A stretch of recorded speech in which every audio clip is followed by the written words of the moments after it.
আচ্ছা লাইভে গেছে, কথা বলেন। কেমন রকম আমরা তো কইলাম। আচ্ছা বলেন, বলতে থাকেন লাইভে। হরে কৃষ্ণ। আজকের সুরপুর কামারা সানগাড়া শ্মশানখোলা জনকল্যাণ কমিটি এবং ভক্তবৃন্দের উদ্যোগে প্রতি বছরের ন্যায় এবারও আমাদের শ্রী শ্রী মা শ্যামাকালীর পূজা, দীপাবলির এবং বাত্তির অনুষ্ঠান ইতিপূর্বে বিকাল 4টা থেকে শুরু হয়ে গিয়েছে। হাজার হাজার নরনারী ভক্ত এখানে এসে, অনেক পুরানো লোক, বাবা দাদা, তারা এখানে শুয়ে আছে। তাদের আলোকিত করার জন্য আছে আজকের এই বাতি যার যার বাসনা অনুসারে তারা দিতেছেন। এখানে হাজার হাজার নরনারী এবং ভক্তরা বিকাল 4টা থেকে আনাগোনা করতেছে। তাদের যার যার মনে আশা তারা এগুলো করিতেছে। আপনারা সব সময় আশীর্বাদ করিবেন যাতে আমাদের এই সুরপুর কামারা মন্দিরের প্রত্যেকটা অনুষ্ঠান যেন আমরা আপনাদের সহযোগিতায় এবং ভালোবাসায় এই অনুষ্ঠানটা আমরা শেষ করতে পারি।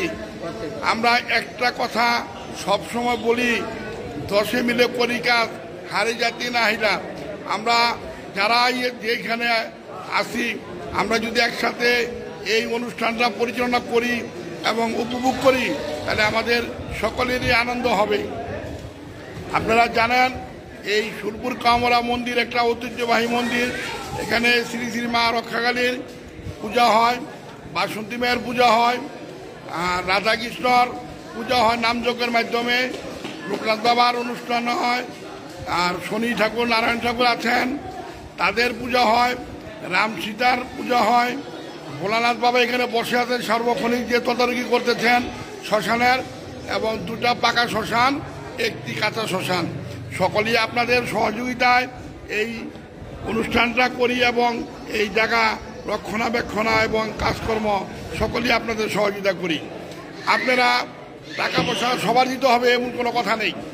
আপনারা আসবেন, যার আছে সে দিবেন, যার নাই সে এখানে আসবেন, আশীর্বাদ করবেন, ভক্তের সম্মেলন হবে, ভক্তের সাথে থাকবেন। এটি আমাদের সবচেয়ে বড় পাওনা।